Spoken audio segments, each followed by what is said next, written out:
Have you ever heard of Robert the Doll? According to legend, a young boy in the early 20th century was given a doll suspected to be haunted or cursed. The child often blamed strange events happening in the family's 1898 Victorian Queen-Anne-style home in Key West, Florida, on the doll. Over the years, many stories emerged about how the young boy came into the doll's possession and who gave it to him, but they were seemingly inseparable no matter what. Today, the doll is a popular tourist attraction, and the home is supposedly haunted. But is there any truth in this paranormal doll, or was it all just a little boy playing silly tricks? Welcome to Nightmare Houses. The Florida Keys are a coral cay archipelago located off the southern coast of Florida, extending into the southeastern Gulf of Mexico and the Atlantic Ocean. This unique chain of islands consists of approximately 1,700 individual islands and islets. The city of Key West is nestled at the southernmost tip of the Florida Keys and spans about 4 miles in length and 1 mile in width, covering a total land area of about 4.2 square miles, and is known for a tropical climate and warm temperatures year-round. The first European to explore Key West was Spanish explorer Juan Ponce de Leon in 1513. For centuries, Key West and the Florida Keys remained under Spanish rule, with occasional visits from pirates and privateers. By 1822, the United States claimed Key West through the Adams-Onis Treaty with Spain. Key West's destiny unfolded as it became a hub for the profitable wrecking industry, where salvagers braved treacherous waters to recover treasures from sunken ships. As the 19th century progressed, Key West's population grew, with immigrants from Europe, the Bahamas, and Cuba enriching the local culture. Economic prosperity came to the region as the cigar manufacturing industry flourished. As a result, Key West became one of Florida's wealthiest cities. Its proximity to Cuba fostered a close connection, and many Cubans sought refuge in Key West during the 10 Years' War, an unsuccessful Cuban war for independence in the 1860s and 1870s. Several cigar factories relocated to the city from Cuba, and Key West quickly became a significant producer of cigars. However, a large fire on April 1, 1886 devastated the city, destroying 18 cigar factories and 614 houses and government warehouses. Key West was ultimately rebuilt, and by the beginning of the 20th century, it was a bustling city with a thriving economy, a diverse population, and a unique cultural fusion. Robert Eugene Gene Otto was born on October 25, 1900, the youngest child to Dr. Thomas Osgood Otto and Minnie Watkins Otto, a wealthy and prominent family in Key West. Gene's grandfather, Dr. Joseph Otto, was a successful figure in the community, having immigrated from Prussia, now Germany, in 1849 and settled in Key West in the 1850s. Gene's father was also successful as a druggist, running the local drugstore and later serving as a tax collector. In 1898, Gene's father constructed the prominent Queen-Anne-style residence at 534 Eaton in Key West, Florida. The pastel-hued house is a testament to the architectural elegance of the time. Reports suggest that the foundational structure of the home was built between 1890 and 1898, but city records show a build date of 1900. This discrepancy might be due to the expansion and the transformation the property underwent, morphing it into the iconic structure recognizable today. Initially, a smaller building occupied the site, boasting a porch that overhung on the street. But by the 1890s, the structure was enlarged and repositioned further back on the plot, bringing the frontage close to the sidewalk. Situated on Eaton Street, nestled between Simonton and Bahama Streets, the house is steeped in local history. The corner nearest to Bahama Street once housed the E. Torres and Company cigar factory in the 1880s. However, the devastating fire in 1886 severely damaged this establishment, leading to its demolition. By the 1890s, this location witnessed the rise of the Eaton Street First Baptist Church and an undertaker's establishment. The Queen-Anne-style residence, an architectural style prominent in the latter part of the 19th century, was erected on the corner of this block closer to Simonton Street. The iconic style is known for its distinctive features: the asymmetrical facade, steeply pitched roof, and intricate wooden trim. Ornamental spindles and brackets adorn the home's wraparound porches. The third-story turret stood tall and octagonal. The home's tall and narrow windows hinted at the luxury within. In October 1900, Gene was born in the Queen Anne home on Eaton Street, making it the only home he essentially ever knew. The Otto family was well known and often featured featured in local events and papers throughout Key West and Florida. They were an integral part of the community. In 1904, at age 4, Gene was given a stuffed doll for his birthday. From that moment on, the two were inseparable until Gene left home for his education. There's no actual record of who gave Gene the doll, when, or where it came from. It only appears to be hearsay from various sources. It's been suggested that his grandfather gave him the doll after a trip to Germany. However, both of his grandfathers had died before Gene was born, his maternal grandfather in 1877 and his paternal grandfather in 1885. Other accounts state it was given to him by a domestic servant familiar with voodoo, but it's unclear if the Ottos had household servants, though likely. If they did, they didn't appear to live on the premises. It should also be noted that voodoo is less prominent in Key West, Florida than it is in New Orleans, Louisiana. Voodoo holds its roots in spiritual practices and beliefs brought to America by enslaved Africans, primarily from West Africa and the Congo. Key West, being close to Cuba, had another branch of spiritual practices called Santeria, similar though distinctive from voodoo. Another story suggests the doll came to Gene from a family member from the Bahamas, plausible considering his mother grew up there. The Bahamas also had its tradition of spiritual practices known as OB, the system of spiritual healing and justice-making practices originating in the West Africans and West Indies. This method was reportedly feared by colonial forces and deemed illegal, forcing the practice to be done secretly. No matter how the doll came into Gene's possession, or if it had any special powers bestowed on it, the pair had a unique and an emotionally charged bond. The doll, Robert, was traced to the Steiff Company in Germany, later known for creating the teddy bear. It's a soft doll made with wood wool known as Excelsior. Robert the doll is 3 feet 4 inches and resembles a little boy. He's believed to be custom-made at the turn of the century. His original outfit is unknown, though he most likely wore some of Gene's clothing. He has small black eyes made out of beads, a nose that looks like pinholes, and what appears to be a mouth with a smirk. Initially, his face was painted similar to that of a jester. Soon after receiving the doll, Gene's family began to hear the small boy talking to someone, with 2 distinctive voices, though no one else was there, as well as unexplained giggling and unexplained footsteps throughout the house. Gene was also known to blame Robert whenever there was mischievous behavior. On occasion, Gene would wake his family up in the middle of the night screaming, with them finding him frightened in bed with overturned furniture about his room. When Gene blamed Robert for the disturbance and mess, it was said Robert would give Gene a dirty look. Sometimes, mutilated toys or other mysterious events would appear in the home, and Gene would always claim Robert did it. Beside Gene and Robert's occasional mischief, the first decade for the Otto family and their Queen Anne home was uneventful. But in April 1917, when Gene was 16, his father died while away on a trip in Jacksonville, Florida, marking the first real tragedy in the Otto family. Gene formally left home just after he turned 18 to join a military academy, and it was the first time he left Robert. After his time at the military academy, Gene enrolled at the University of Virginia to study architecture, but ultimately found his passion in painting. In the mid-1920s, to support his artistic career, Gene worked in the antique department of Marshall Field's in Chicago. His commitment to his craft led him to further his education at the Academy of Fine Arts in Chicago. Later, he studied at the Art Students League in New York, where he collaborated with the esteemed Wanamaker's. Despite his busy schedule, Gene always made time for extended visits to his family home in Key West. It's believed that during these visits, Gene reconnected with his childhood companion, Robert the doll, who remained in his room during his absences. In 1927, with his career thriving in New York, Gene declined a prestigious offer to head the antique department at Lord & Taylor. Instead, he chose to immerse himself in the artistic haven of Paris. What initially was planned as a year-long sojourn turned into several years. During this time, Gene honed his craft at renowned institutions like Académie Calarossi-La Grande-Chaumière and Académie Julienne. It was in Paris that Gene met his future wife, Annette Ann Parker, an accomplished American pianist. When they met, Anne was an American studying piano abroad in London, but had studied in Paris and visited her friends there often, eventually meeting Gene. The couple married on May 3, 1930, at the American Cathedral in Paris. Annette was born in 1902 in Ohio, but was raised and educated in Massachusetts, spending most of her childhood in Brookline. Anne also came from a prominent and wealthy family. Her grandfather had served as governor of Massachusetts at one point. She studied piano and graduated from the National National Cathedral School in Washington, D.C. Next, she lived in Paris for 5 years, studying music at the Tobies Met School before moving to London. The couple resided in Paris following their wedding, where Jean's art career blossomed. In addition to his paintings, he worked in leather, which was exhibited around the globe.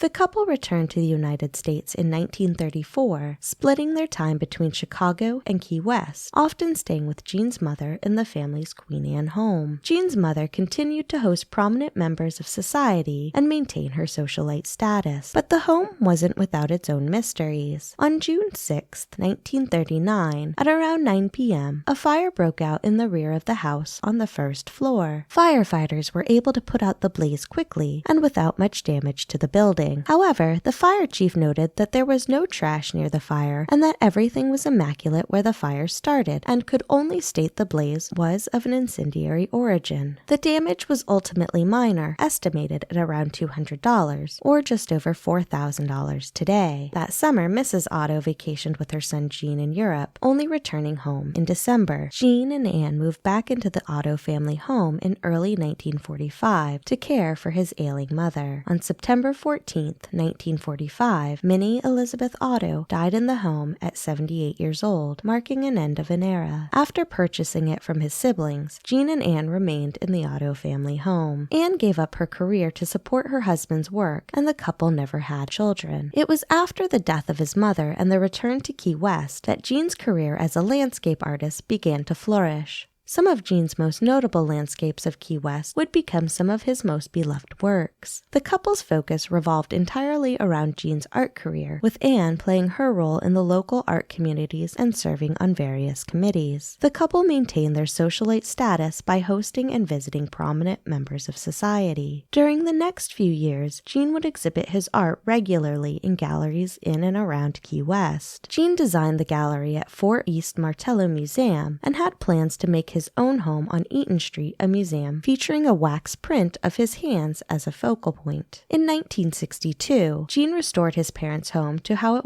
originally would have looked, which was part of the Old Island Restoration Foundation's first home tours. The Otto home was considered historic by the early 1960s and was one of the oldest homes on the island. Their home was featured by the Old Island Restoration Society for several years. By this point, the home was known as the Artist's House. At one point, it was widely believed, though unconfirmed, that Anne, out of discomfort or jealousy, had tried to confine Robert in the attic. But Jean couldn't do that. Instead, he positioned the doll in the third-floor turret with his gaze fixed on the outside world. Once looking at the turret, whispers in the neighborhood began, claiming they saw the doll moving. Jean continued to enhance the home's aesthetic appeal, and in 1973 added an outdoor brick patio. This would be one of his last known improvements to his residence. Despite his grand ambitions, Jean never realized his dream of turning his home into a museum. He died at the age of 73 at a local hospital on June 24, 1974. The Otto home appeared too much for Anne to bear after Jean's passing, and by August 1974, she sold it to William and Myrtle Reuter. Anne then returned to her roots in Massachusetts and eventually passed away in Concord, Massachusetts on January 9, 1979. But the mystery surrounding the Otto home, however, didn't fade with Jean's death. The town speculated about Robert the doll and Anne's animosity towards it. Some speculated that it was this very hatred that drove her to sell the home, leaving behind Jean's unusual companion. During his lifetime, Jean was often labeled as eccentric. His profound attachment to the doll, especially as an adult, raised many eyebrows. When William and Myrtle Reuter took possession of the home, they weren't alone. There were echoes of giggles and phantom footsteps in the attic. It was then Myrtle assumed the role of Robert's caretaker. Legend has it that should one speak ill of Jean Otto in the doll's presence, Robert's facial expressions would alter menacingly. But over the years, Myrtle grew fond of Robert. She gave him a prominent place by a window where, again, witnesses would insist they saw him move. But after 2 decades of cohabitating with the doll, Myrtle donated him to the Key West Art and Historical Society in 1994. Robert's journey continued died, eventually finding himself in Fort East Martello Museum in Key West, the very place where Jean had once worked. But the museum's acquisition of the doll wasn't without its share of eerie tales. Many began to attribute malevolent events to Robert. Yet the doll has become a local sensation, drawing scores of visitors and inspiring movies and TV shows. Robert often receives letters, but these aren't your typical fan letters. Many are apologetic in nature, with visiting correlating their post-visit misfortunes to the doll. Over time, the once vibrant Robert began to show signs of aging. The humid Florida weather took its toll, leaving his face scarred and the paint worn. However, he's well preserved today in a controlled environment, donning what many believe is one of Jean's old sailor outfits. The Otto home itself, post-Jean era, has seen several upgrades: fences in the 70s, a utility building in 1980, a pool in 1984, and more. Under the Reuters ownership, the home often participated in decorating the house with festive lights and was a part of the historical district tours. It was only a short time before tales of the supernatural associated with the home gained traction. Ghostly sightings, inexplicable cold drafts, and doors seemingly opening independently were frequently reported. Some even claimed to see the apparition of a child in period clothing. As the new millennium approached, the property was acquired by the Artist House LLC. They continued to operate it as a bed and breakfast, ensuring the rich legacy of the Ottos and the architectural gem remain intact. However, it was during the home's original stint as a bed and breakfast that tales of Robert's sinister side truly took off. His removal from the property did nothing to quell the rumors of the haunted home or the doll being possessed. If anything, they intensified. Before the Otto family built their home, the land it stands on had its own storied past. Key West, one of the oldest settled areas of Florida, had been under Spanish rule for a significant period. Legend tells of Spanish explorers who had once roamed the very grounds, searching for treasures and establishing their dominance in the New World. Some believe that artifacts, even undiscovered treasures, might have been buried deep within the land. The Great Fire of 1886 left much of the town in ruins. The fire's proximity to the Otto's home location and the devastating impact it had might explain some of the paranormal activity. Or it could have been the church, since the Otto property was next to one for many decades. The church, which in later years was converted into a theater, could have held residual energy from the many emotional events that occurred there. Is it the spirit of Jean himself back in his childhood home, stirring up mischief with his supernatural buddy? Or was it all a figment of a child's wild imagination? Considering the land's layered history, from Spanish explorers and hidden treasures to devastating fires and spiritual gatherings, it's conceivable that these events contributed to the mystique and paranormal aura of the Otto property. The echoes of the past, combined with Jean's own eccentricities and the legend of Robert the Doll, have given the Artist House a unique place among haunted homes in America. Should you ever find yourself in Key West, Florida, you have the opportunity to discover the mystery and haunting for yourself, either by staying at the Artist House, updated with modern luxuries and amenities, or partaking in one of the many ghost tours. And remember to visit Robert. Whether you view him as a mere child's toy or believe in the tale of his supernatural powers, a visit to see him is a must. But remember to be respectful. You won't want to find yourself penning an apologetic letter.